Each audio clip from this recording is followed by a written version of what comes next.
नमस्कार दोस्तों।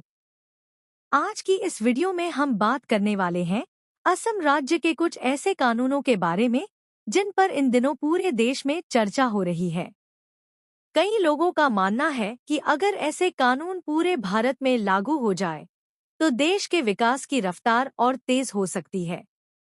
असम सरकार का कहना है कि इन नियमों का मकसद किसी एक समुदाय को निशाना बनाना नहीं, बल्कि राज्य की व्यवस्था, जनसंख्या संतुलन और संसाधनों की सुरक्षा करना है।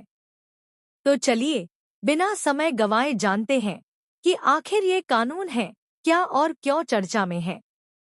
असम और उससे जुड़ी चुनौतियां।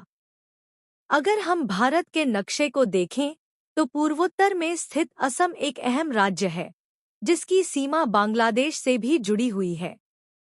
यही वजह है कि असम को घुसपैठ, जनसंख्या बदलाव और सांस्कृतिक असंतुलन जैसी समस्याओं का सामना करना पड़ता रहा है।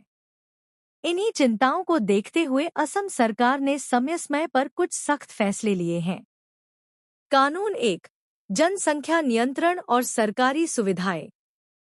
असम में लागू एक नियम के अनुसार जिन परिवारों में 2 से अधिक बच्चे हैं, उन्हें कुछ सरकारी योजनाओं से वंचित किया जा सकता है।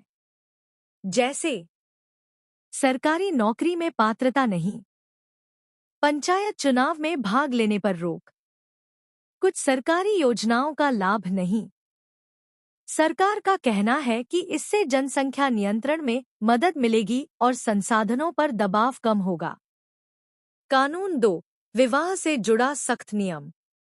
असम में अब एक से ज्यादा शादी को लेकर सख्त रुख अपनाया गया है। अगर कोई व्यक्ति दूसरी शादी करता है तो उसके खिलाफ कानूनी कार्रवाई हो सकती है। खासकर नाबालिग से विवाह, नियमों के खिलाफ दूसरा विवाह, इन मामलों में सजा का प्रावधान रखा गया है। कानून 3, जमीन खरीद फरोख्त से जुड़े नियम। एक और अहम नियम जमीन के लेनदेन को लेकर है। सरकार का कहना है कि स्थानीय लोगों की जमीन सुरक्षित रहे, इसके लिए जमीन ट्रांसफर की प्रक्रिया को नियंत्रित किया गया है।